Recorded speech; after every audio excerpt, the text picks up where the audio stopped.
everyone, I'm Julia and welcome to my YouTube channel. I want to get back into making more like BookTube style videos. I love watching this kind of video when I'm looking for recommendations for what I want to read next, so I thought it would be just fun to make stuff like this again. I did make one reading wrap-up video back in August, I think, and I was really nervous to put it out and I didn't really feel like doing it again just because I felt like I need to give the most comprehensive review of each book I read in 1 month. But then I realized that's not really what I'm looking for when I watch reading wrap-up videos. When I watch videos like this, I'm just looking for normal people's experiences reading the books they would normally read in a month. So that's kind of how I want to approach this in a pretty casual, relaxed way, which is how I'm kind of approaching my whole channel this year, if I'm being honest. I kind of just want to make videos that I want to make, and I want to make videos that I would enjoy watching from other people. I guess that's enough of an intro, so without further ado, these are all the books I read in the month of January. The first book I would like to talk about is Game of Thrones from the Song of Ice and Fire series. Pretty casual, just one of the most popular fantasy books in the entire world. Obviously, I did not read 800 pages in 1 month. I actually started reading it a long time ago. I started reading it in August. My boyfriend and I had spent last summer watching the entire series. He had seen it before. He was a super fan. I had never seen it before. Obviously, I don't need to be the one to tell you that the HBO series is amazing. For the most part, obviously, I don't feel like getting into season 8 right now.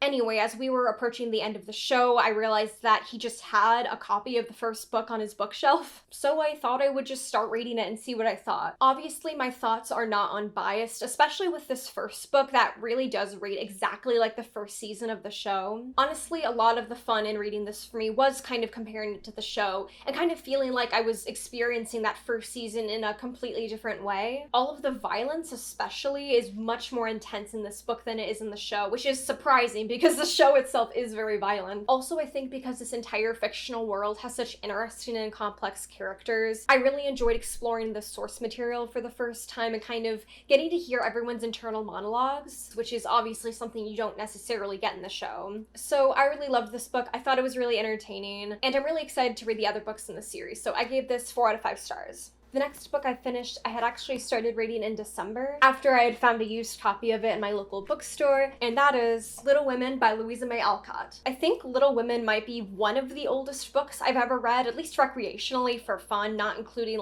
stuff I read for school and stuff. It wasn't until last year that I saw any of the film adaptations of Little Women, so when I watched Greta Gerwig's adaptation, it was just so beautiful. It was such a sweet story. It was just such a warm and inviting film, and all of the characters just felt so unique in their own ways, and their relationships between each other. It was just so sweet, and I really loved it. So last month when I saw a used copy of it for $5 in my local bookstore, I thought I should just pick it up and see what I thought. Genuinely, if you're looking for a really cozy winter read, I absolutely recommend Little Women. Obviously, it's not a story that exclusively takes place in winter, but I still really enjoyed it. Just the atmosphere of it just felt really warm and inviting, and just something perfect for when there's a blizzard outside and you want to just cozy up to a good book. I don't read a lot of classics either. I always worry that it's gonna go over my head or I'm not gonna understand all the references or whatever. But I think because this book is written for a young adult audience and is universally described as one of the first coming of age books for girls, even though it was written so long ago, I think because the age demographic was already so young, it kind of just makes it a little easier to digest and read. That's really the biggest turnoffs for me in trying to get into classic literature, is just the language can just be really dense and difficult to understand if it's not something you're already used to reading, if that makes sense. At least in my experience, but I really enjoyed reading this book. Just comparing it to the Greta Gerwig film, which is my only frame of reference to compare it to. I haven't really seen any other adaptations of it. The story is a lot more anecdotal, which I wasn't expecting. They both follow the same events and stories and stuff, but especially in the beginning, there are a lot of chapters that kind of stand as little short stories on their own of all the shenanigans that these girls get into when they're growing up together, and I just found that really sweet and wholesome. Also, I'm gonna be very unoriginal and tell you that my favorite sister was Jo. I also rated Little Women 4 out of 5 stars, and I definitely recommend it if you just want a really wholesome read. Up next, I read Radio Silence by Alice Oseman, which I rated 5 out of 5 stars. This might be a good opportunity to explain my rating system a little bit, because I know it probably sounds ridiculous that I rated this book higher than literally Game of Thrones and Little Women. I'll usually rate a book 4 out of 5 stars if I think it was really well done, I thought the writing style was really interesting and it kept me engaged, and if overall I just think it's a good book. A good telltale sign that a book is going to be 5 stars for me is if I really can't put it down. For me, it's one thing to be like reading a book and be like, yeah, this is a really good book, I think the story's good and everything about it is good. There's a slight difference between that and being like so invested in a story and the characters and just genuinely caring so much about what happens to them that I can't put the book down. And that's really what I found in Radio Silence. I picked this book up because there's this one booktuber that I watch. Her name's Kat and her channel name is Paperback Dreams. And I've been watching her for a few years now, and she really is obsessed with this book. I think in one of her recent videos, even like a month or 2 ago, she brought up this book again. I think she had like reread it or something.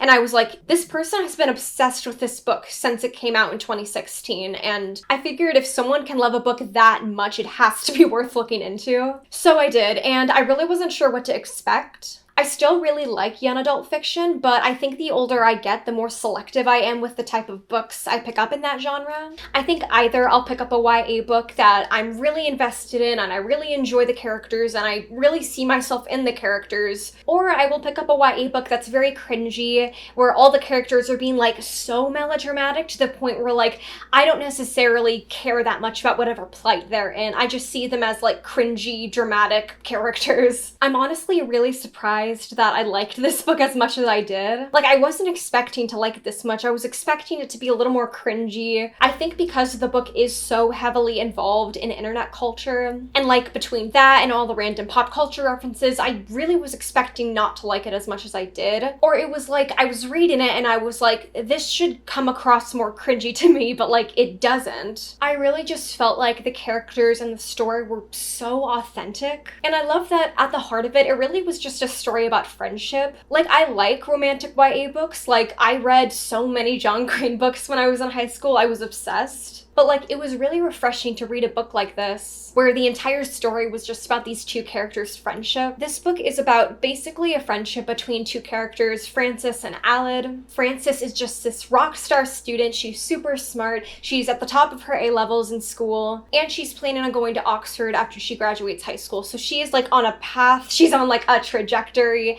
and like no one can stop her. And then she meets Aled, who is this really quiet guy. I think he's like about to start college by the time they meet in the summer before he goes to college. And I'm not going to say more than that, but it's just a really sweet story about 2 characters who really find themselves in each other, and like, it's really a story about finding your soulmate, but like in a best friend. And I just thought that was really special. I also thought all the supporting characters were really strong. I think when the side characters of a story are so strong, it makes the whole world feel so much more 3-dimensional, and I really loved that. Like, between all of the characters, I just wanted to be all of their friends. I just wanted to join their friend group. I wanted to hang out with all of them and just like, oh, I was just crazy about all of these characters. They were so 3-dimensional and well done. I think I fell so hard for this story too because since I graduated college, I feel like I've been really gravitating towards stories about characters in college or characters who have just graduated from college, or in this case, a character who is about to go to college for the first time. And I'm really enjoying stories where the underlying theme is basically like feeling like you've been told that your life has to go one specific way. Like, you have to go to a 4-year university and you have to pick a field of study that'll earn you a lot of money, and then you have to graduate, and then you have to stay in that field of study. And I really empathize with characters and stories that kind of break that mold. There was this other book I read in December called Honey Girl, and I was obsessed with it. I love this book so much. And that book is about a girl who just completes her PhD program in astronomy. So she's super smart. She's worked so hard to get where she is. And in her mind, she has this like foolproof plan. Like, she's been working so hard for so many years, and now she's finally gonna get the job of her dreams, like the best job that she could possibly get in her field. And then she doesn't get that dream job right away. And she copes with that disappointment, you know, how any logical person would. She goes to Las Vegas and marries a stranger.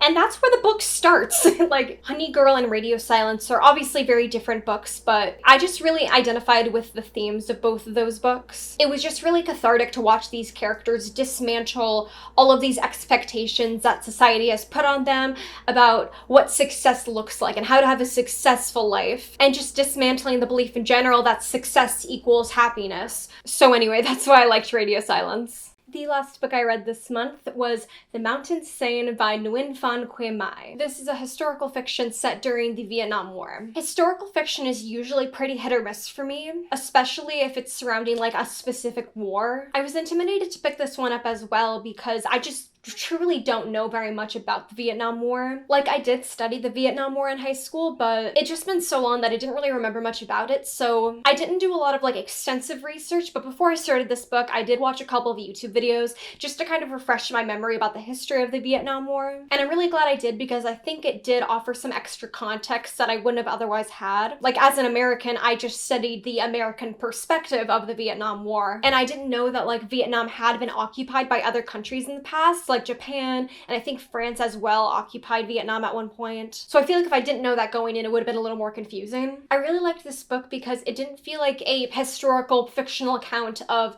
the Vietnam War as a whole. I mean, it kind of did, but it felt more intimate than that because it really was just the family history of this specific family that lived in Vietnam. I think it spans from like 1920s to like 1980s, and it's only dual perspective as well, which also I think makes it a little more intimate. You're not following like 10 different characters' perspectives about the war and stuff. We're really only learning about 2 different characters' lives, and that's Ziulan, who ends up having to go on the run with her family and kind of just struggle to survive, basically.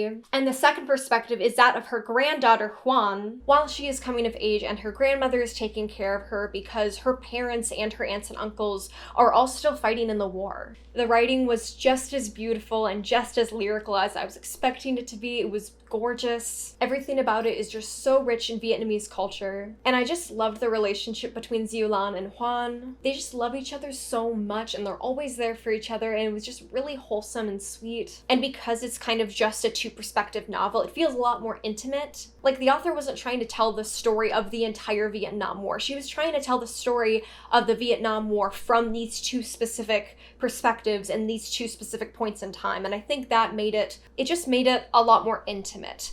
I don't know why I can't think of a word other than intimate, but that's just the word I'm going with.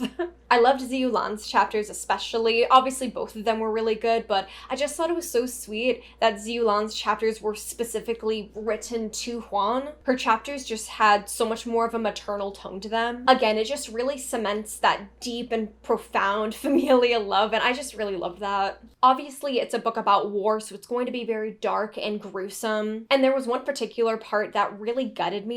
I won't spoil what happens, especially since the details can be pretty triggering, but when Agent Orange was mentioned in the story, it was mentioned in a really dark and depressing and heart-wrenching context. And as soon as I heard that part in the story, I just got this like flashback to like my US history class in high school when we were wrapping up the Vietnam War unit and my teacher was telling us about the devastating effects of Agent Orange. And this is probably just because that was a really long time ago, but I feel like being in a classroom and being told that, oh, Agent Orange was bad, Agent Orange had a really bad effect on Vietnamese people. That's a completely different experience than listening to a book with characters that you've grown to really care about and just seeing firsthand how Agent Orange has specifically impacted this family. The experience was just like night and day. It was a really gutting part of the book, but I think it gave me a lot more perspective on like something that maybe otherwise would have been like a distant high school US history memory, if that makes sense. I don't know if that makes sense, but that was just a really emotional moment for me as I was reading the book. I want to mention too, if you do end up reading the book on Audible like I did, the narration of this book is so good. I loved her performance. She was amazing. I can't remember her name off the top of my head, but I'll put it over here, but she was so good. I loved like the emotional nuances in her performance. You just always understood the emotions of the characters. I don't know, I think a good narration for an audiobook really makes you feel closer to the characters and closer to the world. So there was also a video I found after I read it, which honestly I wish I had found it like before I read it, but there's this video on YouTube of the narrator of the audiobook kind of going through a pronunciation guide of all of the names in the book. Not only that, but she also translates what each of the names mean, and I just thought that was really cool. I wish I had found it before I started reading. Not to say it's difficult to follow, because again, we're only following the 2 perspectives of like these 2 women in this specific family, but it is admittedly a pretty big family. Like Juan has a lot of aunts and uncles. I'll link that video below if you're interested in reading this book. And yeah, that is all the books I read in the month of January. I really hope you liked this video. I think last time I did this, I talked about like 6 books, so I think 4 is a good amount. I kind of like this amount. It doesn't feel like too much to talk about in one video. Anyway, thank you so much for watching, and I will see you next time.